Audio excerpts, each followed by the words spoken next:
I know you all heard me say this a little bit ago. We're talking about fear today. Facing your fears. Are you all ready to run for the door? Are you ready to face your fears? I love acronyms, and one of my favorite ones is about fear, but I made up a couple more this week. And I thought about this idea of using fear, not as something that holds us back or disables us or hinders us from the greater life, but actually using fear to help us uncover what our real, true, deeper belief systems are. Why do we go into fear? And what is that place within us that is fearful? And why is it there? Why don't we use fear as a tool rather than something to avoid? Actually using it to reveal what's going on underneath. So I came across these acronyms for fear. Find energy and reveal what's actually there. And here's another one. Face energy and release. How about those? I thought those were pretty powerful thoughts, huh? So I told you I've been thinking about this a lot this week. And not really facing my fears necessarily. I do that all the time, I think. And I think life is a process of learning about ourselves and growth, personal growth. And so I'm constantly looking for fears and figuring out why is it that I have these underlying negative feelings, this negative energy, and how can I release it to the extent that it never comes back again. As I say, fear can disable us if we let it, but can it really? Can fear disable us? Because fear is not an entity of itself. Remember that fear has only the power we attribute to it. So in reality, it's not fear that defeats us. It's we ourselves defeating ourselves through our negative thought processes and our negative belief systems.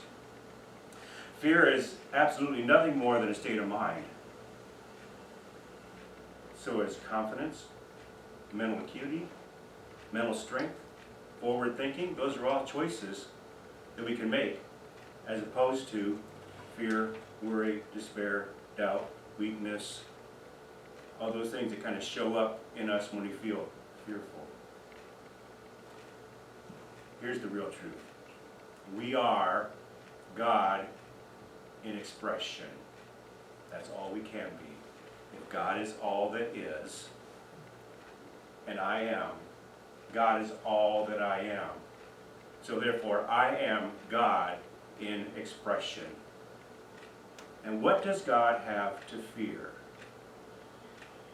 If God is bigger and greater than all that is, actually, if God is all that is, how can God possibly be fearful? We are individualized expressions of universal power. That is the truth of who we are. We cannot be less except in our own consciousness.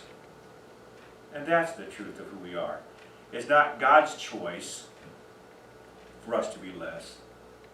It is ours. So why in the world would we choose to be less?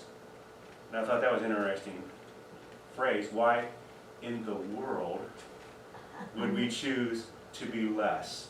We look around us in this physical experience and we say, well, I'm such a tiny piece compared to the grandeur of nature and all that is, and the universal energy in the universe. I'm so insignificant. But remember, God is all that is, and God is universal power. So therefore, if any part of that is one with all that is, it must be universal energy as well. So why in the world would I have would I have anything to fear? Imagining your physical parameters to the extent of your being is a miscalculation of who and what you are. Seeing yourself as little and small and insignificant is not the truth. It's a miscalculation. It is a misrepresentation of your true nature. It's not what you are. Cowering in fear is the result of feeling there is something more powerful than you are that is opposing you in some way. God is all that is, and equally present in each and every part of itself. So, if anything is opposed to you, it would have to be a part of God opposed to another part of God. And that would contradict the principle of oneness, would it not? I mean, there was two-ness, God and something else. So if you believe anything is opposed to you, you cannot possibly affirm the principle of oneness. And if that is the case, all other principles upon which divinity must stand must collapse as well. Under this premise, we cannot claim that God is love, because if there was something opposing it, there would be opposition rather than unity. Ooh, big statement, isn't it? There cannot be peace, as the saying is, God is peace, because there would be conflict rather than agreement. One by one, all the qualities of God would begin to dissolve or break down. And we know that God is all-powerful. We know that's not possible for things to break down, to cease to be, because God is life. And so therefore, we have to come to the conclusion that all my thinking might be miscalculated. Fortunately, this miscalculation, this misjudgment is on our part and is not ordained by God. And we have the power to change it. Louise Hay says, it's only a thought, and a thought can be changed. We know that. Change your thinking, change your life, right? Fearful thinking can be transformed. Do you ever give as much energy and time to your dreams as you do to your fears? It's easy to think about fears and those things that I hate to look under the bed and look around the corner and so on and go out into the world because God only knows what's going to happen. Do you ever look at the dreams with as much energy or obsession as your fears? Do you obsess on the good things in life? Obsession on fear leads to panic and paranoia and conspiracy theories, feeling that everything is aimed against me and opposing me. Why don't we have an obsession of freedom, obsession for freedom, an obsession for excitement, an obsession of bliss? Wow, wouldn't that be better than fear? Positive thinking allows us to pull the rug out from under fear. It enables us to live a free, rewarding life. It isn't about being brave. It's not about buying it. It's about not buying into fear, lack, separation, and isolation, and so on. There really isn't any need to be brave and boldly face our opposition, because the truth is there is no opposition. It's really just that simple. God is all that is, and I am. So therefore, I'm one with all that is. I am one with God. I am God in expression. It's really just that simple. We are with the only energy of the universe. Fear feeds on our negative consciousness, rewards us with false evidence of its existence. That's one of my other favorite acronyms for fear, false evidence appearing real. If we wish to be free from fear, we should stop feeding it with this life-sustaining negative consciousness. We should starve it with positive thinking. Face your fears.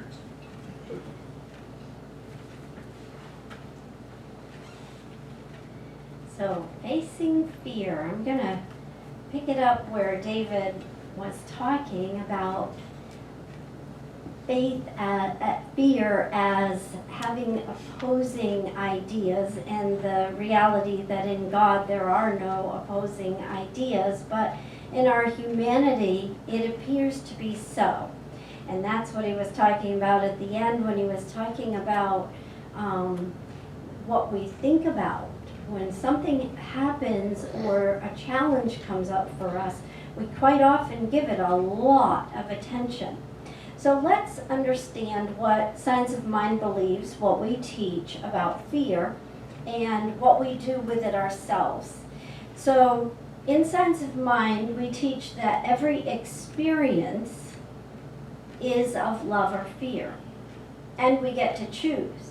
They appear as those opposing forces when in reality they are only the love, the goodness that David spoke about, the bliss, and we are at choice. And we have quite powerfully created habits in our life, like Sandy was talking about, up till age 7, when in truth she was born knowing that she was whole, complete, and perfect. And yet of the world, it teaches us there's something the matter with you. You better fix it. Ooh, this thing came up. Now I want you to just take into your own mind something that's going on in life today because for you, that you would like to be different. Because I'm going to talk about some different examples, but I may or may not hit on yours. Trust me, I did pray and hope that I'm hitting some of them.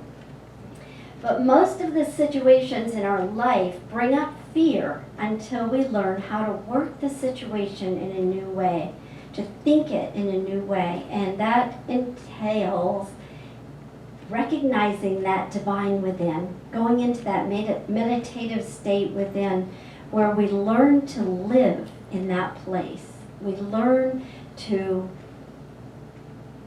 recognize what's going on in the outer and in our bodies as simple messages to us to make a shift in the way we're thinking. So one situation that I came up with that I thought, as I think down my list of family, friends, people I know, something that comes up quite frequently is estrangement from family or friends. Situations that create gaps or separation, apparent separation, because there really can be no separation, but apparent separation in our lives. And when we experience those times, they can really throw us for a loop. They're upsetting, they're traumatizing. I can remember myself saying sometimes, I feel sick over this. Eeks. Eeks. The more that we focus on that pain and the suffering and the loss, the grief, the longer we hold on to the chains of bondage. And it's our own thinking that are making it so. It is making it so. It's moving our attention toward visualizing the outcome that we desire. Now, to be very honest with you, I feel like quite a professional on this. I don't get paid for it, but I've had a lot of experiences in my life with estrangement in relationships that felt crippling until I changed my own thinking. And I am standing before you just like Reverend Sandy was telling you, it works. It really works. The most painful situations of estrangement that I've had, you know where I go. Those of you that have been around for a long time, you know where I go. My bathroom floor with my pillow and blanket, right on that little rug there. And I curl up in a ball and I treat. And treatment is affirmative prayer, if you're not familiar with it. And I visualize and I know the outcome that I desire. And it usually includes seeing hugs and smiles and happy discussions, peaceful relationships. And every time I catch myself going down that slippery slope David was talking about, I bring my mind right back to the truth that I desire. Because no one is creating my relationships except me. And I know the other person has a say, but if my love is big enough, it's like a magnet. It's going to happen. And never has it failed me. Never has it failed me. What does happen is my own mind can sometimes bring me down that old habit, those old belief systems. And I get to choose to kick myself back up into right thinking. So what it is that we're doing with that is we're using the operations of love and law. God, call it whatever you want, divine energy. We are using that law to create that which we desire. So how about the squeeze of financial situations that are unsettling and fear-inducing? I actually wasn't going to tell you this one, but I think I am, because I think that stories fit more than all the words I can try to give you. So you know, if you've been around here for the last couple months, that David and I just made a couple major purchases, or the bank and we made a couple major purchases. And they were not exactly what I had planned this late in my life. I thought I had my home all taken care of and I was going to just enjoy that and sit around there, not go camping. But life has changed. So I found myself sitting there one time this week thinking, oh my gosh, okay, we gotta make that payment, we gotta make that, we gotta remember these new dates, we gotta remember, where's that gonna come from? Okay, well that's gonna, and suddenly I thought, okay, why don't you just think about your talk this week? Okay. Oh, bummer. Facing fear. Fear, the strangulation of financial habitual thinking that comes from our families who grew up in war times and passed down, do you think money grows on trees? Well, you're so selfish to think that you should have all that. Those are wrong ideas.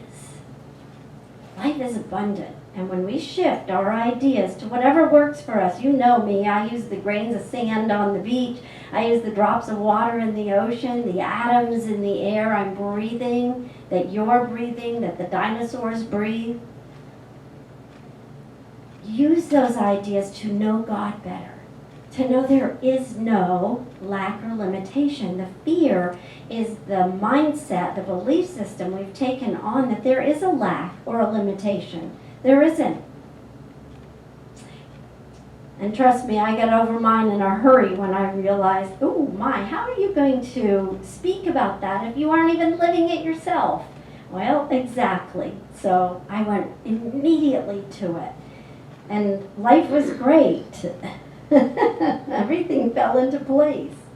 What happens? It is great, yes. What happens is that we make it worse. When we use that stinking thinking and get stuck in the muck, we make it worse. We create tensions and nervousness, and we make ourselves sick. We physically, remember I said to you before, I can remember times in my life where I said, oh, I feel nauseated. That's so upsetting. It was my own thinking that made that. It shows up in our body, and I think Wayne's going to talk with us more about that at some point too. How meditation can lead us to not allowing physical ailments to occur in our body. It is our own thinking. And we get to take care of this magnificent idea of form we call body. So we align our thoughts with abundance and go off into the silence. In the Bible, Matthew 6:6 says, when thou pray, enter the closet, shut the door, pray in secret, and you will be rewarded openly. In Science of Mind, we teach metaphysically. And metaphysically isn't some ooh kind of thing. Metaphysical simply means beyond the physical. And we are that.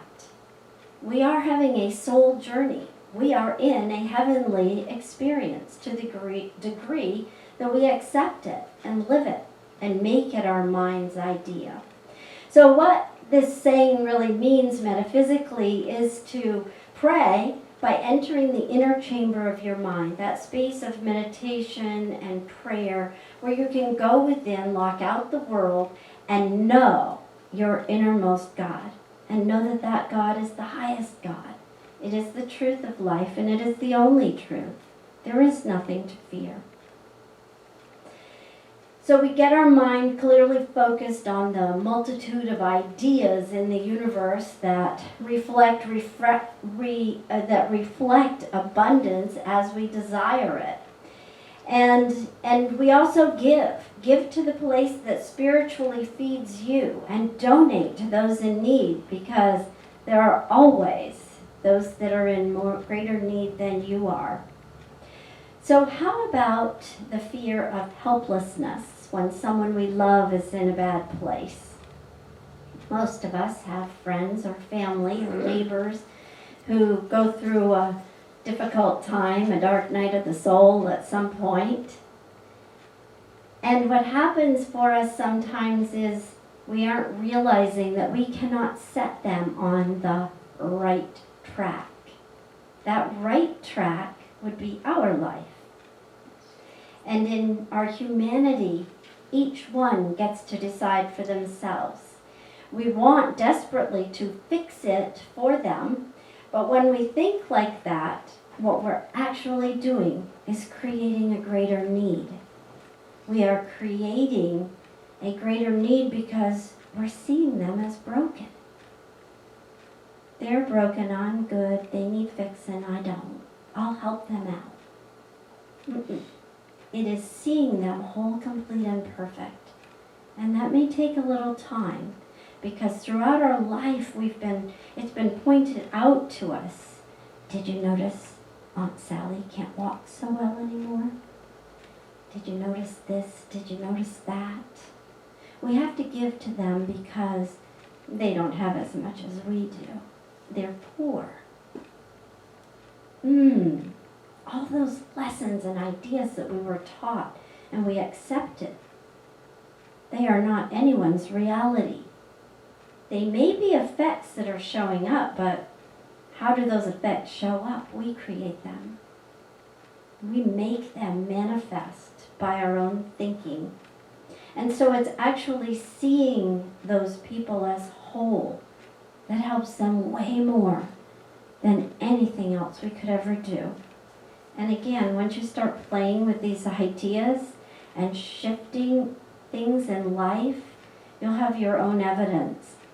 I shared a couple stories, and I have stories about this one too. But the greatest evidence is the evidence that you produce for yourself. So play with it. Choose something in your life and shift it to God qualities, the idea of the universe as it truly is, the reality of life. Ernest Holmes says fear brings failure, faith brings success. It's just that simple. And he also writes, peace comes from the absence of fear, from a consciousness of trust, from a deep underlying faith in the absolute goodness and mercy, the final integrity of the universe in which we live, and of every cause to which we give our thought, our time, and our attention. In the song Amazing Grace, the words go, I once was lost, but now I'm found, was blind, but now I see.